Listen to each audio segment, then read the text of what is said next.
Hello, hello, my magical friends. Welcome to another Witchful Ways podcast episode. I am Annika. I offer you insight, guidance, tools, and an amazing membership to allow you to live a magical life every single day. So today is the full moon. So full moon blessings to you. So I wanted to chat just a little bit because we are so close with the full moon and the autumn equinox in the northern hemisphere, which is where I reside, that I just wanted to touch base on the energies for a little bit and just talk about the entirety for just a moment. So first off, let's talk about if we work with lunar energies, right? The energy of the moon. We are in peak full moon phase. In my area, I believe it's like 4:54 p.m., but you can work full moon energies the day before the peak, the day of the peak, which would be today, and the day after the peak, which would be tomorrow, right? So you get a 3-day window. Now, some people go further than that, up to 7 days either way.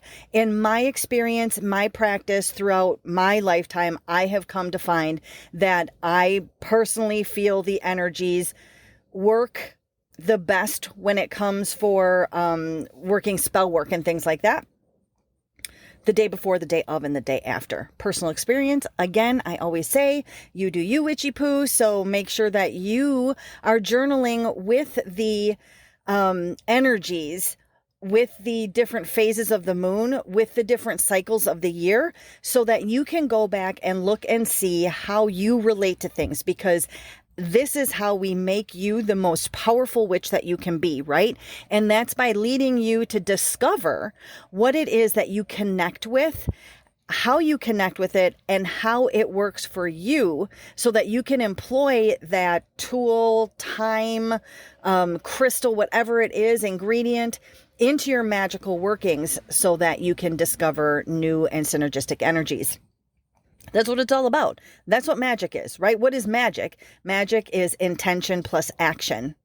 The action part of it is usually some type of spell casting, right? Or ritual aspect to it, right? Or sigil making, whatever that action is, you still have to use something in that action to be able to send out those energies into universal flow.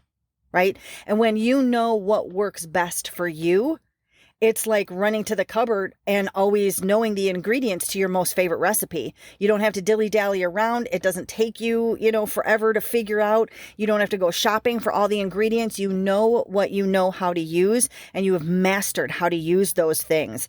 That is what makes you a powerful witch, not what your altar looks like, right? Even though altars are beautiful.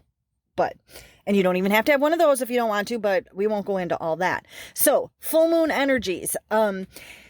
You can work the full moon energies for just about any intention that you desire. Now, remember, I always say that no matter what the moon phase is, you can always work any spell. It just determines if you are working within lunar energy flow. It just determines how much energy you need to raise to be able to get it into universal current flow, right?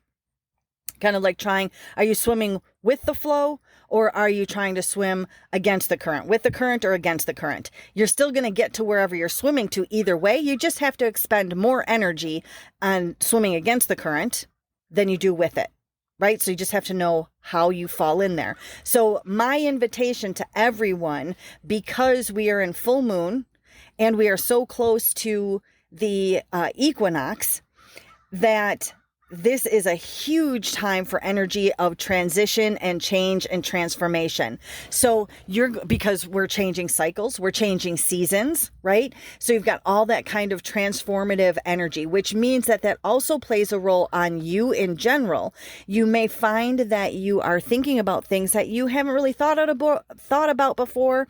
Maybe you're getting a little bit more serious about starting your own type of business, or having some new adventure, or, whatever whatever it is that you had kind of put on the back burner for a little bit is like yeah, maybe I'll get to it someday, or yeah, this is kind of an idea of what I might like to do. And you may find yourself having more thoughts and more serious thoughts regarding that. That is the energy of this time.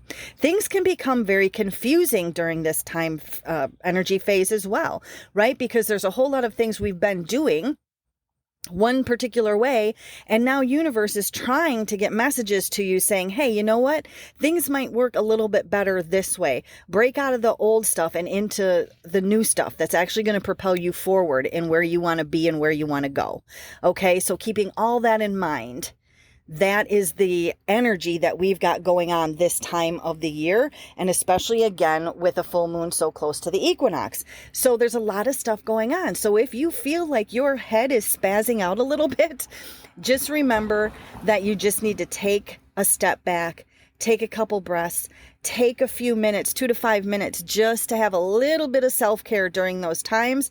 Bring yourself back to the moment in which you are, right? Where are your feet planted?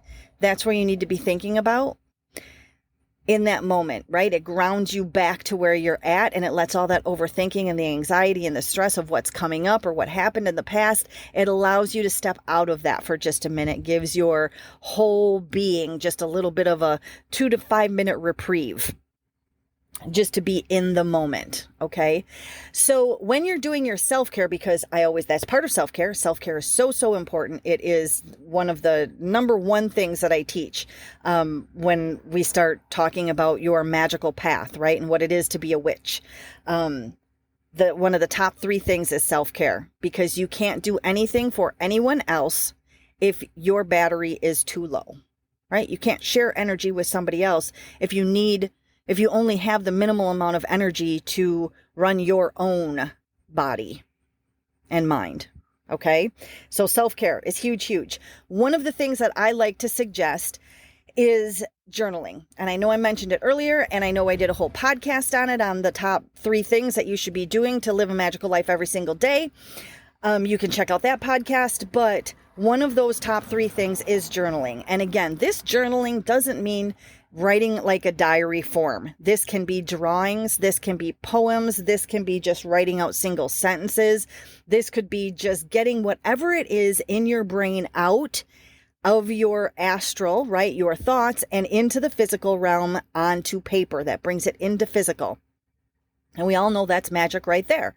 But when we do that, and then when we consistently do that, we're able to go back and look and go, okay, you know what?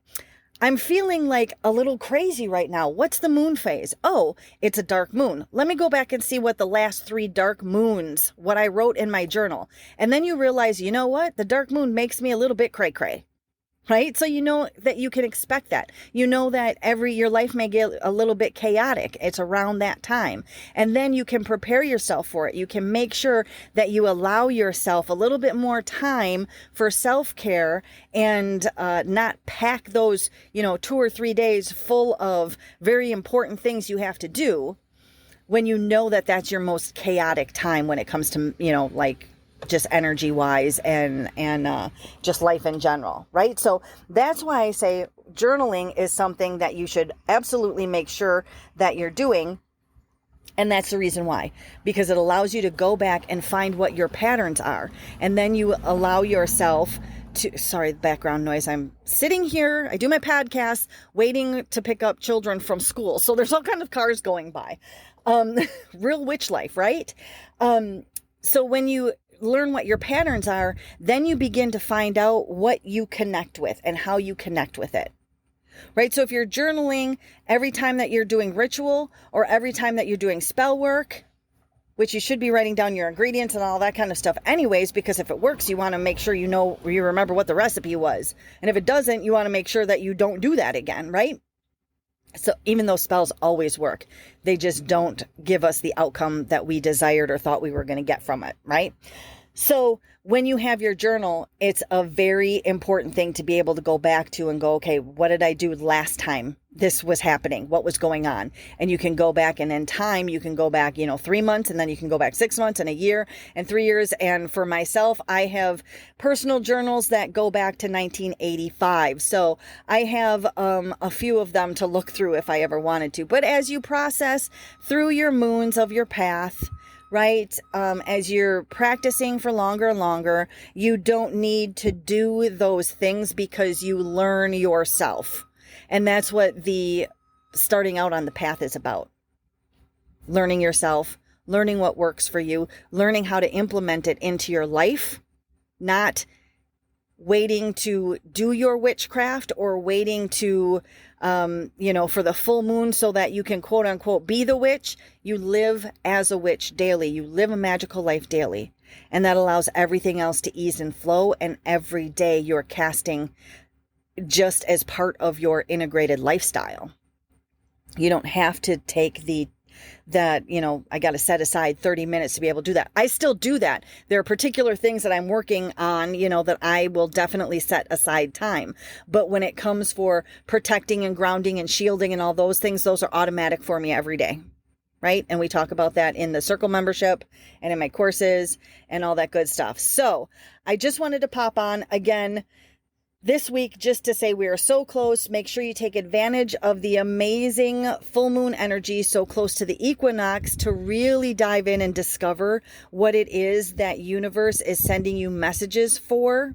And your guides and angels and spirits are sending you messages about where you should be going, decisions you should be making, things that you might want to leave behind as you go into the next season and cycle.